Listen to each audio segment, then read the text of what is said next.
창세기 48장 말씀을 통해서 말씀을 깨닫는 지혜와 응답받는 기도의 은총이 우리에게 넘치게 되기를 원합니다.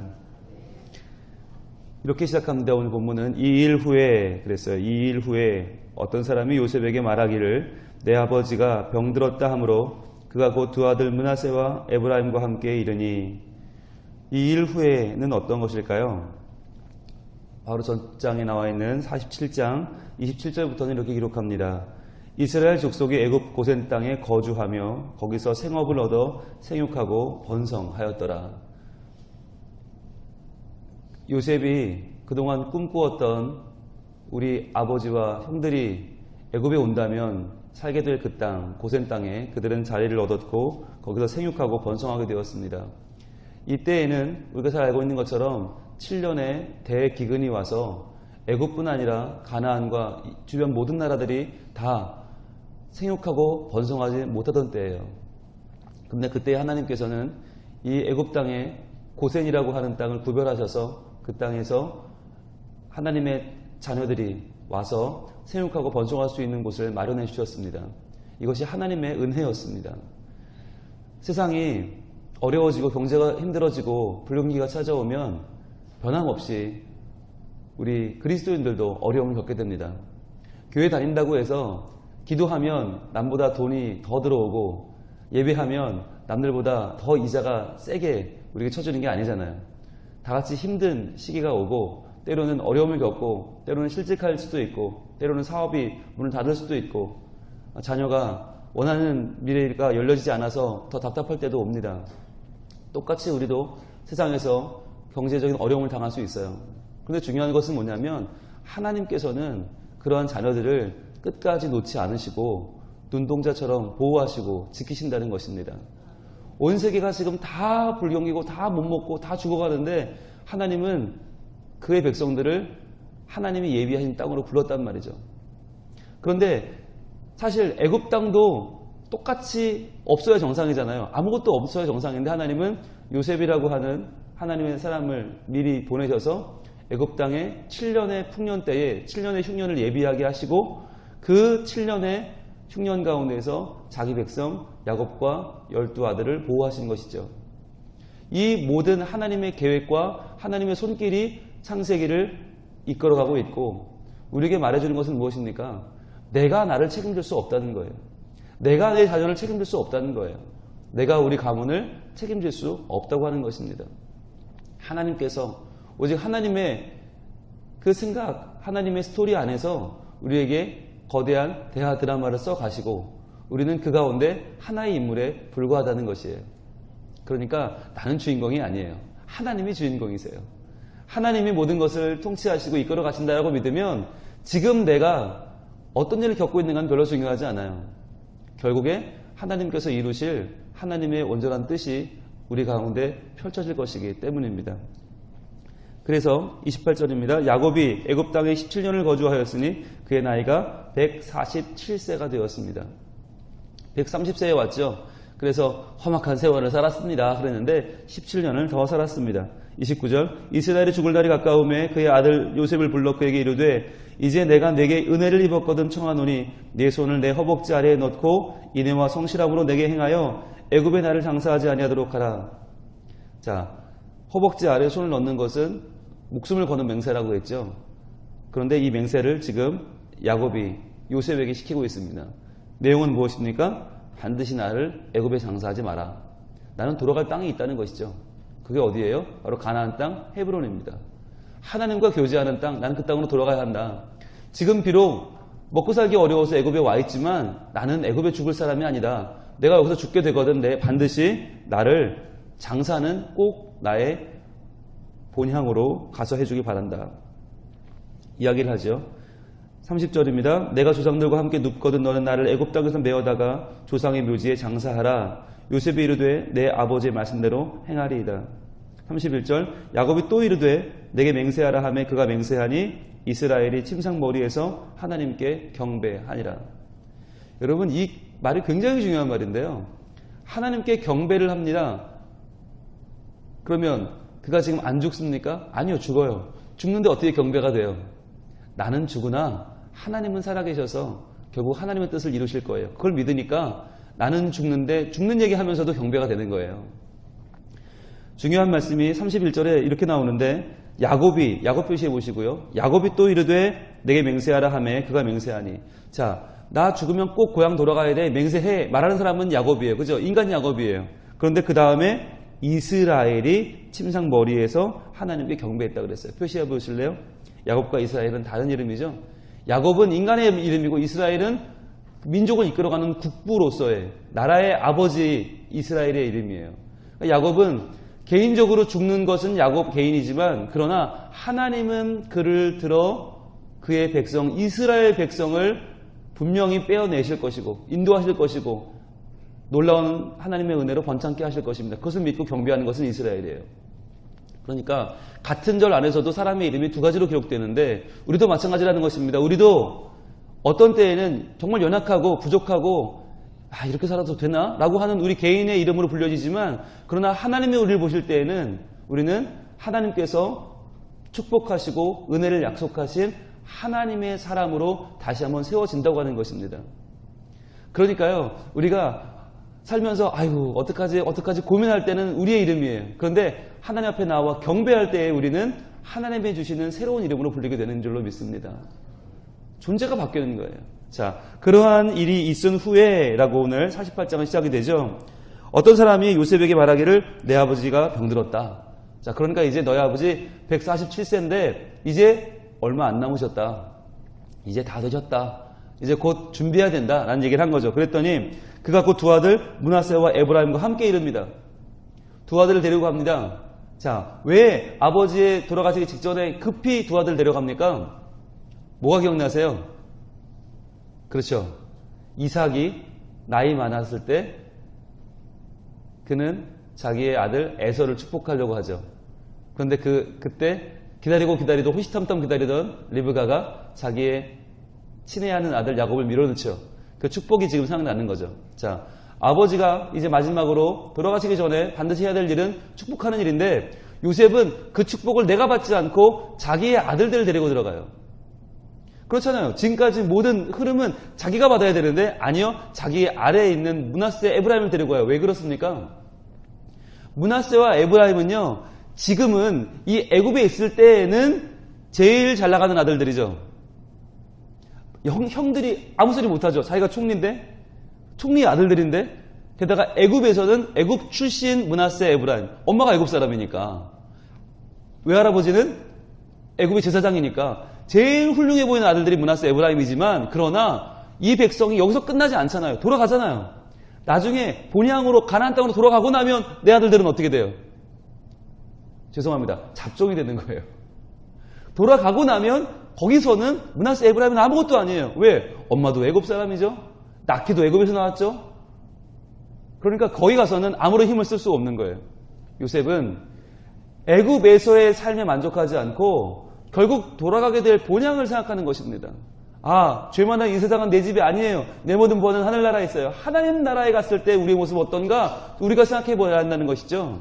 요셉은 가나안 땅에 들어갔을 때 므낫세와 에브라임이 겪게 될 그 수많은 질시와 차별과 그 모든 차가운 그들의 미래를 뒤바꾸고 싶은 거예요. 그래서 마치 리브가가 자기 아들 야곱을 밀어넣어서 야, 너 아버지한테 에서라고 그러고 너 복 받아와 라고 하는 그 마음으로 지금 죽어가는 아버지에게 자기 아들 므낫세와 에브라임을 데리고 들어가는 것입니다.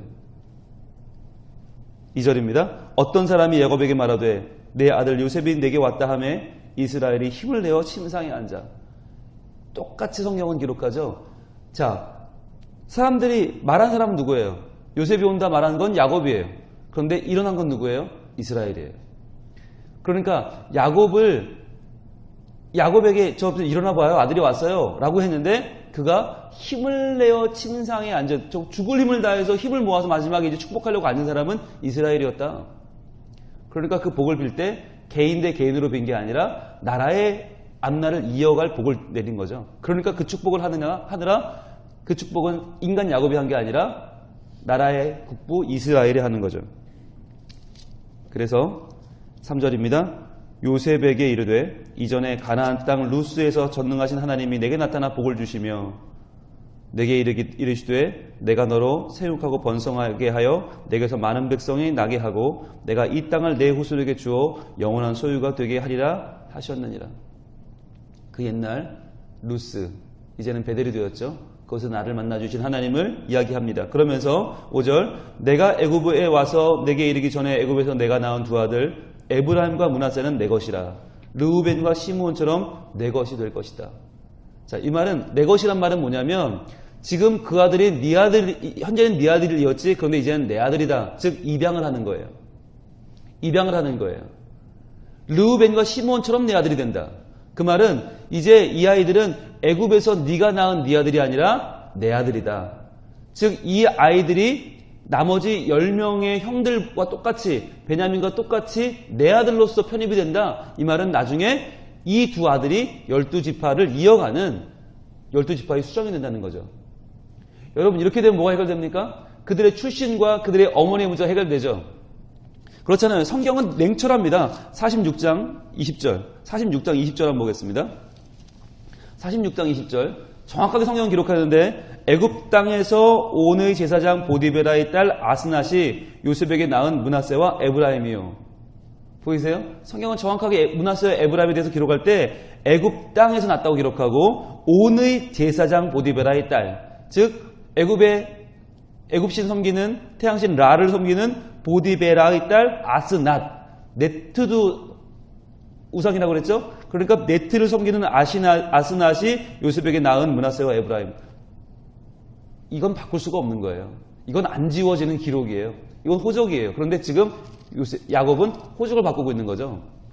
이제는 너의 아들들은 애굽 땅에서 낳은 제사장 딸 우상 섬기는 그 엄마가 낳은 아들이 아니라 내 아들이다. 야곱의 아들들이 되는 것이다 라고 지금 그들의 호적을 바꿔주고 있는 거죠.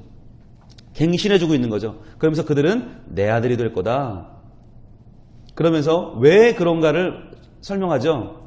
7절 내게 대하여는 내가 이전에 밧단에서 올 때에 라헬이 나를 따르는 도중 가나안 땅에서 죽었는데 그곳은 에브라까지 길이 아직도 먼 곳이라 내가 거기서 그를 에브랏길에 장사하였느니라.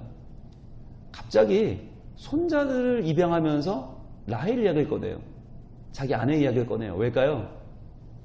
미루어 짐작할 수 있겠죠. 그 라헬, 내가 사랑하는 라헬이 그렇게 아쉽게 죽어버렸구나. 라헬이 있었으면 더 아이를 낳았을 텐데 나한테 내가 가장 사랑했던 그 라헬이 아이를 더 낳았다면 얼마나 좋았을까. 그런데 그녀가 죽었구나. 그러니까 그녀가 낳은 너로부터 태어난 그 두 아들을 나는 내 아들을 삼겠다라고 말하는 거죠. 라헬을 향한 야곱의 사랑이 얼마나 강했는지를 보여주는 거죠. 정말 사랑했는데 정말 사랑했는데 그런데 그녀가 더 이상 아이를 낳지 못했기 때문에 내가 이제는 너의 아들들을 내 아들 삼겠다.